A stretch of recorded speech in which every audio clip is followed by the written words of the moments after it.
Hello students. Now today we are going to discuss methods of preparation of colloidal solution. colloidal solutions के बनाने के methods कैसे आप बनाते हैं.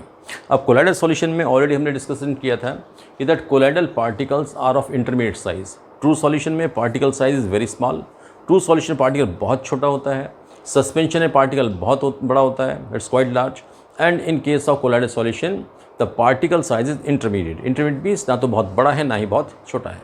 तो अब दो ही तरीके हैं कि आइदर जैसे ट्रू सॉल्यूशन के छोटे छोटे पार्टिकल हैं, very small particles, you join them together, उनको जॉइन करके बड़ा पार्टिकल बनाए आप कोलाइडल साइज का.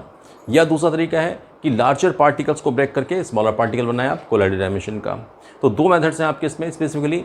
One is dispersion method, other is condensation. Dispersion already एक वर्ड हमने यूज़ किया था कि कोलाइडल सॉल्यूशंस को जब हम बनाते हैं तो उसमें इनके डिज़ोल्व होने का जो प्रोसेस है दैट इज़ कॉल्ड डिस्पर्सन. यहाँ डिज़ोल्व करना नहीं बोलते हैं, डिज़ोल्व करना वर्ड यूज़ किया जाता है ट्रू सॉल्यूशन में. यहाँ पर because it is heterogeneous, solution heterogeneous होता है तो उसको डिज़ोल्यूशन नहीं हम डिस्पर्सन बोलते हैं. मीन्स डिस्ट्रीब्यूट होता है, यानी सॉल्वेंट के अंदर सॉल्यूट डिस्ट्रीब्यूट होता है. One is disperse phase, another dispersion medium. जो सॉल्यूट है वो डिस्पर्स फेज है, जो सॉल्वेंट है वो डिस्पर्सन मीडियम है. और डिस्पर्सन मीडियम के अंदर डिस्पर्स फेज का बेसिकली डिस्पर्सन होता है, मीन्स डिस्ट्रीब्यूशन होता है.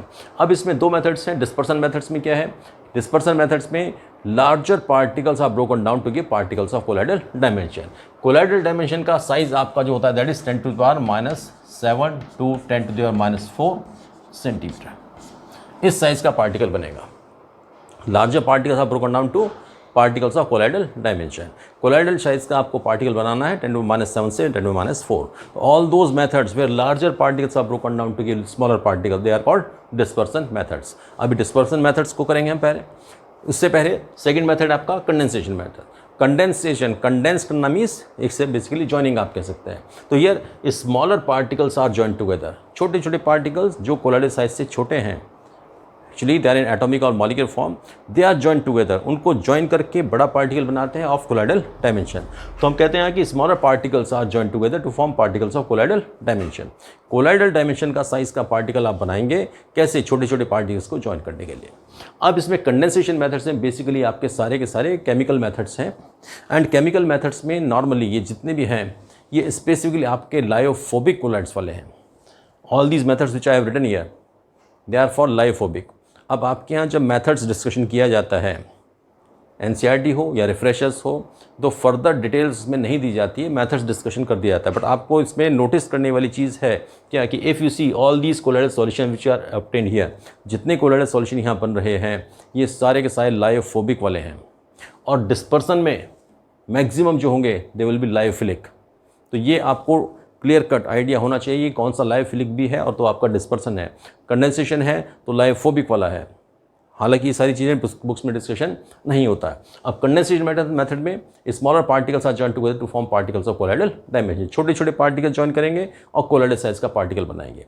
अब जैसे फर्स्ट हम कहते हैं कि सपोज ऑक्सीडेशन मेथड्स हैं, this oxidation, this again oxidation.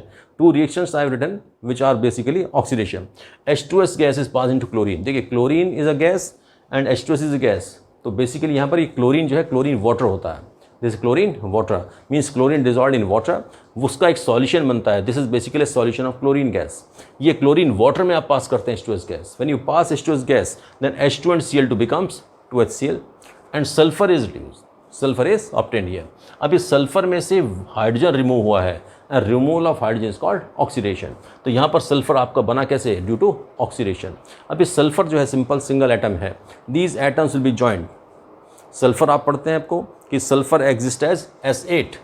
Sulphur हमेशा S8 की फॉर्म में होगा. तो पहले तो आपस में मिलकर के एसिड बनाएंगे, एसिड की ग्रुप्स बना करके then they will form particles of colloidal dimension. S8 का जो पार्टिकल होता है उसमें आप लोगों ने क्राउन लाइक स्ट्रक्चर एक पढ़ाया जाता है आपको कि सल्फर एटम्स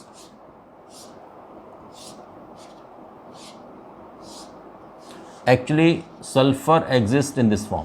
S8 होता है इसका मॉलिक्यूल और S8 में 8 sulphur atoms they join together and they form a crown like structure. तो ये सल्फर एटम्स मिलकर के आपका पहले क्राउन लाइक स्ट्रक्चर बनाएंगे and these molecules S8 molecules will be further join to form particles of colloidal dimension. Colloidal size का particle बनेगा. यहाँ पर सल्फर एटम है, it means smaller particles are join together to form particles of colloidal dimension. बड़ा बनेगा. ऐसे H2S plus SO2 करेंगे. SO2 is gas, H2S is gas. आप इन दोनों को मिक्स करेंगे the sulphur obtained here, sulphur ही आपका फिर again will be converted to acid, acid से आपका कोलाइडल साइज का पार्टिकल बनेगा। तो smaller particles are being joined together to form particles of colloidal dimension. ये आपका क्या है, ऑक्सीडेशन है, एक तरह का कंडेंसेशन मेथड है। नेक्स्ट हमने कहा suppose reduction.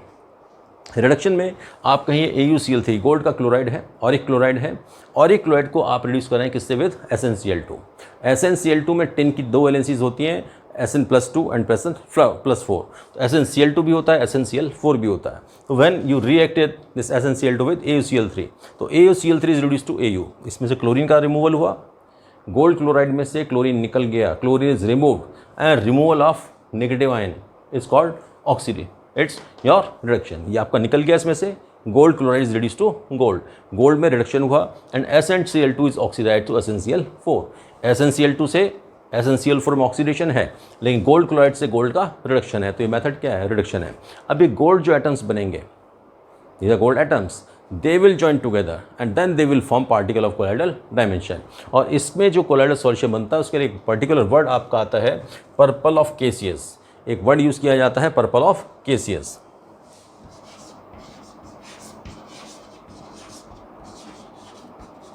And that basically is gold polish. यही गोल्ड पॉलिश आपकी यूज़ की जाती है आपके गोल्ड ऑर्नामेंट्स में। एक मेथड में लिया आपका जिससे हाइड्रोलिसिस, फेरिक क्लोराइड है, ये आपके यहाँ मेथड 12th क्लास प्रैक्टिकल में भी है। प्रैक्टिकल में आपकी 4 मार्क्स की एक्सरसाइज है, how to prepare colloidal solution of ferric hydroxide. Ferric hydroxide का कोलाइडल सॉल्यूशन बनाने के लिए what you do, we take ferric chloride and we treat with water. Water के साथ reaction is called hydrolysis. Hydrolysis से क्या बनता है, Fe and OH। What is HOH, what is HOH, H goes with Cl, H goes with Cl, तो you will get HCl and Fe and OH whole thrice, FeOH whole thrice, ferric hydroxide. ये जो ferric hydroxide बनेगा, these particles will join together to form particle of colloidal dimension। यहाँ पर आपका colloidal size का particle बनेगा, this is hydrolysis. एक हमने कहा double decomposition, AS2O3 arsenious oxide है, it reacts with H2S, H2S gas pass कर रहे हैं आप, you are passing H2S gas into solution of arsenious oxide, then this O3 goes with H2 forms H2O and AS2 goes with S3, it forms AS2S3, arsenious sulfide। तो basically this compound is decompose, this compound is decompose. यहाँ पे breaking है arsenic और oxygen का, यहाँ breaking है hydrogen sulphur का, then H2 reacts with O and AS2 reacts with S। तो ये आपस में डबल डिकम्पोजिशन है, then it gives colloidal solution of arsenious sulphide. Arsenious sulphide का कोलाइडल सॉल्यूशन बन गया। अब इस तरीके से आप डिफरेंट तरह के केमिकल मेथड्स हैं, not only these, there are so many other method, there are so many other compound, there are so many other colloidal substances जिनको आप बना सकते हैं इस तरीके से। अब नेक्स्ट बात कर रहे हैं डिस्पर्सन मेथड्स की। डिस्पर्सन मेथड्स में हमने पहले ही कहा था आपको कि larger particles are broken down to give particles of colloidal dimension. Means आपके पास बहुत बड़े बड़े पार्टिकल हैं, उनको ब्रेक करके आप छोटे साइज़ का पार्टिकल बना रहे हैं। किस साइज़ का, कोलाइडल साइज, मीन 10⁻⁷ टू 10⁻⁴। अब इसमें फर्स्ट मेथड हमने डिस्कशन किया मैकेनिकल डिस्पर्सन। मैकेनिकल डिस्पर्सन ये कोई स्पेशल चीज़ नहीं है, it is just like making floor from the wheat. जैसे आप वीट को क्रश करके वीट से आप वीट फ्लोर बनाते हैं, गेहूं को पीस करके उसका आटा बनाया जाता है, दैट प्रोसेस बेसिकली वही है मैकेनिकल डिस्पर्सन, और कोई चीज़ नहीं है। आप जैसे देख रहे हैं कि वीट को ग्राइंड करते हैं, तो वीट को ग्राइंड करने के लिए आप देखते हैं कि आपकी जो फ्लोर मिल है, फ्लोर मिल में नीचे एक स्टोन का स्लैब होता है, एक स्लैब ऊपर होता है, ठीक है। ऊपर से आप उसमें वीट डालते हैं, वीट इसके अंदर एंटर करता है और अपर वाला व्हील इसके ऊपर रोटेट करता है। ऐसी सेम चीज़ आपने घरों पर आटा चक्की अब तो यूज़ नहीं की जाती हैं, बट 50-60 ईयर्स बैक जब इलेक्ट्रिकल आपके फ्लोर मिल्स नहीं होती थी तो घरों पर आपकी आटा की चक्की ऐसे पीस करके उससे बनाया जाता था। आई थिंक आप लोगों ने पिक्चरों में भी देखा होगा कि जेल के अंदर चक्की पीसते हुए दिखाया जाता है। वो बेसिकली क्या है कि आपका ये नीचे की स्टोन डिस्क है, स्टेशनरी होती है, ऊपर स्टोन डिस्क, उसको उसके ऊपर रोटेट किया जाता है, और जब वेट उसके ऊपर रखता है तो वेट की वजह से ग्राइंड होकर के छोटे छोटे पार्टिकल बनते हैं। अब इसमें आप ये देखें कि वीट को जब ग्राइंड करते हैं तो वीट को ग्राइंड करके आपकी मैदा भी बनती है, रिफाइंड फ्लोर। वीट को आप ग्राइंड करके फ्लोर, नॉर्मल फ्लोर जो आप चपाती बनाने के लिए यूज़ करते हैं वो भी बनता है। वीट को ग्राइंड करके आपका दलिया भी बनता है। तो बेसिकली कैसे बनता है ये बेसिकली डिपेंड करता है on the size of particle. अगर स्टोन स्लैब्स के बीच का साइज़ जो गैप है ज़्यादा है तो जो पार्टिकल बनेंगे बड़े बनेंगे एंड विल गेट दलिया, आपको दलिया मिल जाएगा। थोड़ा बारीक करेंगे तो इट विल गिव फ्लोर, और बारीक कर देंगे आप, क्रश बिल्कुल कर देंगे इसको, देन इट विल गिव मैदा। तो बेसिकली वीट को ही आप ग्राइंड करें। ग्राइंड करने पर जो साइज़ ऑफ पार्टिकल है वो डिसाइड करेगा कि आपका दलिया बना है, फ्लोर बना है या मैदा बना है। तो हमें क्या करना होता है, इसके बीच का गैप एडजस्ट करना है। गैप आपको ज़्यादा रखेंगे दलिया, कम करेंगे फ्लोर और कम करेंगे मैदा। सेम वे यहाँ पर जो है एक मिल्क होती है colloid mill, it's not flour mill, it is colloid मिल।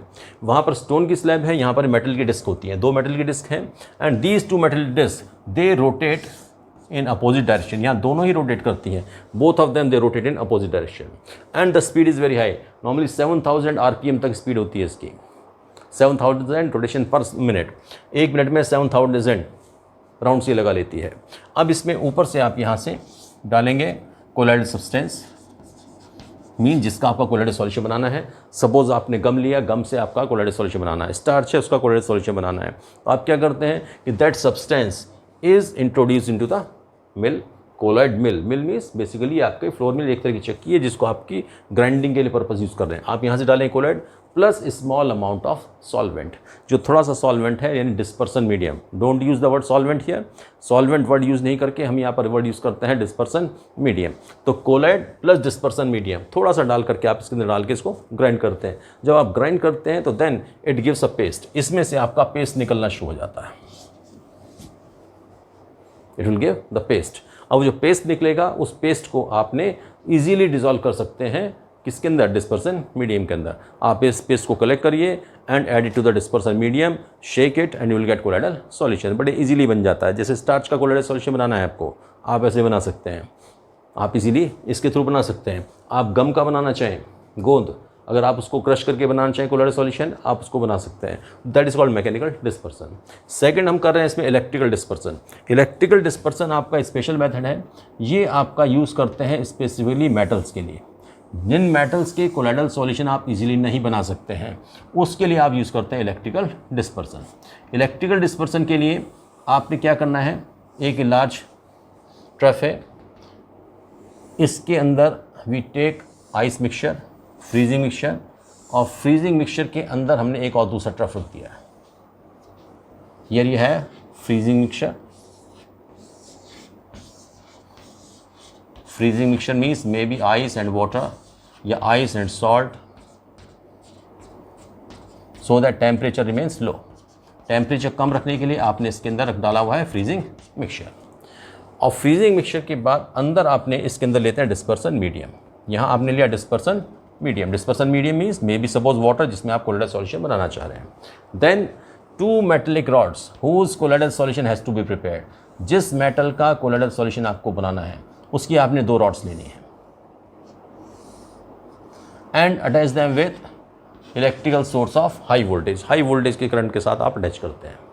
अब आपने देखा होगा कि सपोज इलेक्ट्रिसिटी के 2 पोल, 2 वायर एक साथ टच कर जाते हैं, there is lot of spark, एक साथ बहुत तगड़ा स्पार्क होता है एंड मेटल गेट्स वेपराइज्ड। जैसे कभी कभी आप देखें कि on streets sometime there is electric spark, जो इलेक्ट्रिक पोल पर केबल होती हैं उसमें स्पार्क होता है और आप में स्पार्क के उसके अंदर चिंगारियाँ निकलती हुई दिखती हैं, but the metal is not seen, क्योंकि मेटल वेपराइज हो जाता है। टेम्परेचर इतना हाई होता है कि जो आयरन है, कॉपर है वायर के अंदर का, वो वेपराइज हो जाता है।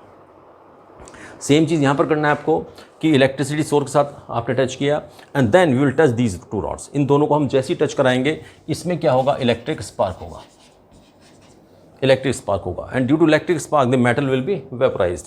अब मेटल वेपराइज होगा मीन्स मेटल की वेपर्स बनेंगी, बट मेटल को आपने डिप किया हुआ है किसके अंदर, या dip that metal into dispersion medium. तो डिस्पर्सन मीडियम में जब आपने डिप किया हुआ है तो यहाँ पर वेपर्स बाहर नहीं जा पाएंगी, they will be condensed in this dispersion medium. इसी डिस्पर्सन मीडियम के अंदर ही मिल जाएंगे। तो ये जो आपके बहुत बड़े बड़े पार्टिकल रॉड थे, इसमें से आपने छोटे कोलाइडल साइज के पार्टिकल बना दिए। तो दिस इज इलेक्ट्रिकल डिस्पर्सन। यहाँ डिस्पर्स किया आपने, डिसॉल्व किया with the help of electricity, this is electrical dispersion. या इसके लिए हम वर्ड यूज़ करते हैं, एक और है टेक्निक, इसका प्रॉपर नेम है Bredig's arc method. Arc means this electric spark जो आपका होता है, ये आपकी मेटल रॉड्स हैं, ये आपका फ्रीजिंग मिक्सचर है,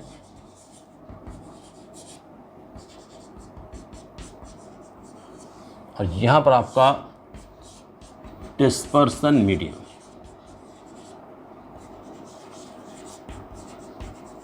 dispersion medium he that may be water, that may be anything. और इस डिस्पर्सन मीडियम के अंदर थोड़ा सा आप इसके अंदर जो मिलाते हैं वो थोड़ा सा इलेक्ट्रोलाइट भी मिलाते हैं, because electrolyte makes this colloidal solution stable. Colloidal solution को स्टेबल करने के लिए थोड़ा सा इलेक्ट्रोलाइट मिलाया जाता है and you get the colloidal solution. अभी जो डिस्पर्सन है means larger particles are broken into small particles, that you can do with ultraviolet rays also, but वो आपके यहाँ कोर्स में नहीं है। There are so many methods, उनसे आप इसको कर सकते हैं। लास्ट मेथड इसके अंदर है आपका पेप्टाइजेशन। पेप्टाइजेशन बेसिकली क्या है कि this is a process of preparation of colloidal solution from a freshly prepared precipitate. Freshly prepared precipitate से हम कोलाइडल सॉल्यूशन बनाते हैं। कैसे? By adding small amount of electrolyte. अब इलेक्ट्रोलाइट जैसे सपोज आपने एक फेरिक हाइड्रोक्साइड का आपके पास प्रेसिपिटेट है। प्रेसिपिटेट आप समझते हैं कि when you mix two solutions और सॉल्यूशन मिक्स करने के बाद एक सॉलिड उसके अंदर सेटल हो जाता है डाउन पर, तो दैट इज़ कॉल्ड प्रेसिपिटेट। अब ये प्रेसिपिटेट आपके पास है, यानी कि टेस्ट ट्यूब के अंदर ये सॉल्यूशन आपका नीचे सेटल है। The solid is settle down at the bottom. अब ये सॉलिड नीचे सेटल है, इसको आपने कोलाइडल फॉर्म में कन्वर्ट करना है, तो व्हाट वी डू कि वी ऐड फेरिक क्लोराइड। अब हमने इसके अंदर आपका फेरिक क्लोराइड मिला दिया, तो फेरिक क्लोराइड मिलाने से क्या होता है कि this ferric hydroxide and ferric chloride दोनों के अंदर आयरन का जो आयन है दैट इज़ कॉमन। ये जो आयरन का आयन है that sticks at the surface, FeOH whole thrice, इसके सरफेस पर स्टिक कर जाता है Fe3 पॉजिटिव, और ये स्टिकिंग जो है process that is called adsorption. इसके लिए हम ऑलरेडी डिस्कशन कर चुके हैं एड्सॉर्प्शन फर्स्ट वीडियो में। This is the process where liquid और gas sticks at the surface of solid. ये सॉलिड है, इसके सरफेस पर ये आपके आयंस स्टिक कर जाते हैं। अब आयन स्टिक करने से क्या होगा, देखिए ये सारे के सारे मॉलिक्यूल्स आपस में क्लोजली कंडेंस्ड हैं। अब इन पार्टिकल्स के ऊपर जैसे ही पॉजिटिव चार्ज आएगा, when positive charge appears, so this positive starts repelling, इनके बीच रिपल्शन होगा and they will move far away. ये एक दूसरे से दूर जाना शुरू हो जाएंगे। दूर जाएंगे तो ये बेसिकली क्या होगा, डिस्पर्स हो जाएगा, मीन्स सारे में फैल जाएगा। It will be spreading through out the solvent, और पूरे में स्प्रेड होकर के कोलाइडल सॉल्यूशन बन जाएगा। तो this process called peptization. Peptization means the process of preparation of a colloidal solution, process of preparation of a colloidal solution from a freshly prepared precipitate. Freshly prepared precipitate means जो precipitate immediate बना है, ताज़ा बना है। From a freshly prepared precipitate by adding a small amount of electrolyte, यानी आप electrolyte डालते हैं प्रेसिपिटेट में, it gets convert into colloidal solution. तो ये मेथड आपका कहलाता है पेप्टाइजेशन। अब all these methods they have been asked in one or the other year, कहीं ना कहीं ये सभी पूछे गए हैं। इस स्पेसिफिक यूनिट में there is no topic which has not been asked in board. कोई ऐसा टॉपिक नहीं है जो बोर्ड में कभी ना पूछा गया हो, कभी ना कभी वो आपके बोर्ड के अंदर पूछे जाते हैं। हमेशा कहीं ना कहीं कोई ना कोई क्वेश्चन आपको मिल जाता है। इसलिए you don't leave any line और even any single word in the unit. आप NCERT का एक एक वर्ड, एक एक लाइन एज सच उसको पढ़ें और समझें। Not only cramming, understanding of the subject is more important. Only then you will be able to answer. Once you understand the concept, you can answer any question. अगर आप concept समझ के चलते हैं तो इसके ऊपर आप कोशिश करिए। You try the questions of your any competitive exam. All theoretical questions can be solved easily. अगर आपने theoretical concept समझा है, otherwise it becomes difficult. Now these are the methods. I hope you could understand all these topics. अच्छे समझ में आ गया होगा। अगर आपको अच्छा आ गया हो, then you like it, share it and subscribe the video. Thank you and God bless you.